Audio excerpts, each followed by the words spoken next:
Hello everyone. Before starting the discussion, let me tell you that I have posted these means of the discrete distribution, and after that I'll post more stuff regarding statistic. And if you're not following, then go hurry up and follow ISS study for short notes. So let us start with the discussion.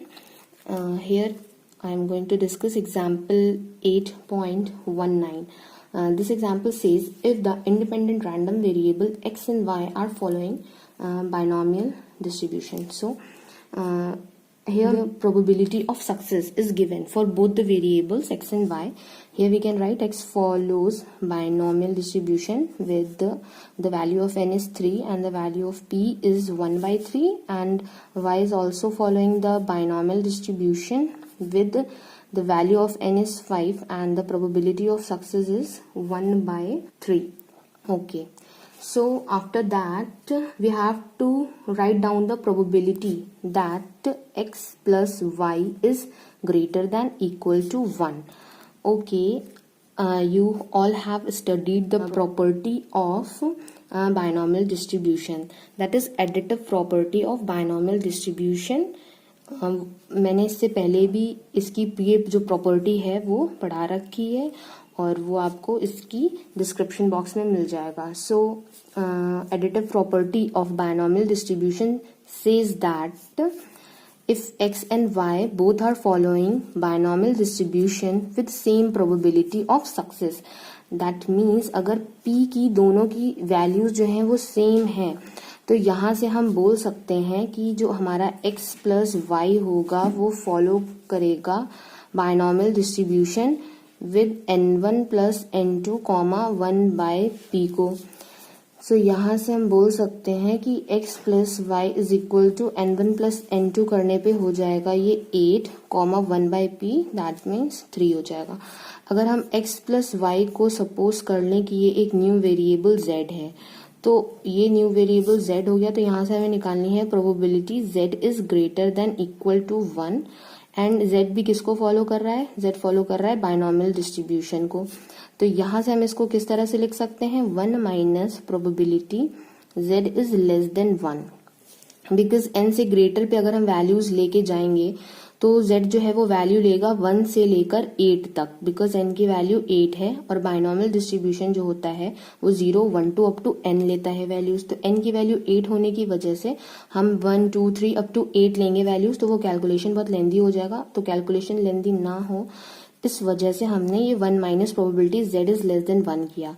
तो less than 1 पे जो ये value लेगा तो वो क्या लेगा? Probability z की वैल्यू यहाँ पे 0 लेगा. तो यहाँ से जब हम इसकी वैल्यू प्लेस करेंगे 1 माइनस, अब आपको बायनॉमियल डिस्ट्रीब्यूशन पता है क्या होता है? NCX that is 8C. x की वैल्यू 0 है, p की वैल्यू आपको पता है 1 बाई 3 है, 1 बाई 3 टू द पावर 0 हो जाएगा. एंड q की वैल्यू आप निकाल सकते हैं कौन सा फॉर्मूला यूज करके? p plus q is equal to 1. तो यहाँ से आपका क्या आ जाएगा? q की वैल्यू आ जाएगी आपकी 2 बाय 3. तो 2 बाय 3 टू द पावर हो जाएगा हमारा 8. तो ये कुछ इस तरह से आएगा 2 by 3 whole to the power 8. अब आप चाहो तो यहीं पे छोड़ सकते हो इस क्वेश्चन को, अदरवाइज आप 2 to the power 8 times multiply करो, 3 को 8 टाइम्स मल्टीप्लाई करो, एलसीएम लो, तो वहां पे वो आपका आंसर हो जाएगा. तो वो कैलकुलेशन आप लोग अपने आप से ही कर सकते हो. Now after this example I am going to solve example 8.20. So example 8.20 में बुक में पेज नंबर 8.19 पे देखिए कुछ इसमें मिस्टेक है. इसमें शो दैट लिखा है तो शो का भी उसमें मिसप्रिंट है, उसमें हाउ लिखा है उसकी जगह पर. And expectation of 20 by x plus a है, सो वहां पे 20 ना होके expectation of 1 whole by x plus a होगा. तो दैट मीन्स हमको ये गिवन है 1 upon x plus a is equal to integral 0 to 1 t to the power a minus 1 expectation of t to the power x d t. So इसमें देखिए हमको ये चीज क्या करनी है? शो करनी है जहाँ पे जी हमारा क्या है, probability generating function of x है। अगर आपको याद हो, हम लोगों ने पढ़ा था moment generating function, characteristic function and probability generating function, जहाँ पे हम e to the power t की प्लेस पे t का यूज कर रहे थे। यहाँ पे हमें ये बोल दिया है, फिर हमें बताना है फाइंड इट, मतलब जो ये वैल्यू हमें गिवन है तो इसकी वैल्यू हमें फाइंड करनी है जब x हमारा बाइनोमियल n, p को फॉलो करे एंड a की वैल्यू 1 हो। पहले तो हम इसको प्रूव कर लेते हैं। तो इसको प्रूफ करने के लिए हम लोग क्या करेंगे, RHS का यूज करेंगे। तो RHS हम लेंगे तो ये 0 to 1 t to the power a minus 1। अब देखिए ये expectation of t to the power y है, तो t to the power y को हम एक्सपेंड करेंगे। अब आपको एक्सपेक्टेशन को फॉर्मूला ओपन करना आता है, ठीक है। आपको पता है कि ये जो x है ये क्या है, ये हमें बाइनोमियल डिस्ट्रीब्यूशन को फॉलो करता है। तो यहां से x देखिए क्या हो जाएगा, x यहाँ पे रेंज ऑफ x हमारी आ जाएगी, तो हम कुछ इस फॉर्म में लिख दे रहे हैं। तो यहाँ इसके अंदर जो वेरिएबल होता है वही हम यहाँ पे ले लेते हैं एंड px जो भी इसका pdf होता है वो हम यहाँ पे लिख देते हैं। यहाँ पे देखिए dt है तो dt साथ में हम यहाँ से लेके चलते हैं। अब इसके बाद देखिए क्या है, 0 to 1 समेशन ओवर x। अब यहाँ से अगर t को हम साथ ले लें और जो हमारा px है pdf उसको हम ब्रैकेट से बाहर ले लें, तो यहाँ पे हो जाएगा t to the power x plus a minus 1 into dt। अब आपको क्या करना है, इसका देखिए इंटीग्रेशन हमारा dt पे हो रहा है, तो हम summation over x and px को हम इधर ले लेते हैं और यहाँ से हम इंटीग्रेशन अप्लाई करते हैं t to the power x plus a minus 1 dt पे। तो देखिए यहाँ से क्या हो जाता है, अब आपको तो इंटीग्रेशन करना आता ही है, तो t to the power x plus a upon x plus a, range हमारी 0 से 1। तो जब हम इस चीज को अप्लाई करेंगे तो ये हमारे पास आ जाएगा समेशन ओवर x। तो t की प्लेस पे जब 1 आएगा तो ये 1 अपॉन x प्लस a हो जाएगा, बट 0 आएगा तो वो टर्म 0 हो जाएगा, तो हम वो नहीं लिखते हैं। तो यहाँ से देखिए हमारे पास ये टर्म आ गया इंटू px। अब देखिए ये किस फॉर्म का दिख रहा है, ये आपको एक्सपेक्टेशन के फॉर्म का दिख रहा है, तो हम इसको क्या लिख सकते हैं, expectation of 1 upon x plus a, क्योंकि देखिए ये इसका pdf है और यहाँ पे वो वेरिएबल की जगह पे ये आ जाता है। तो यहाँ से देखिए हम RHS लेके चले और LHS को हमने क्या कर दिया, प्रूफ कर दिया। बट अब हमें क्वेश्चन में गिवन है कि हमारा x फॉलो करता है बाइनोमियल np को एंड a की वैल्यू 1 लेनी है, तो हमें उसकी वैल्यू बतानी है। तो यहाँ से देखिए हमने लिया expectation 1 upon x plus a, तो a की प्लेस में हमें क्या रखना है, 1 रखना है।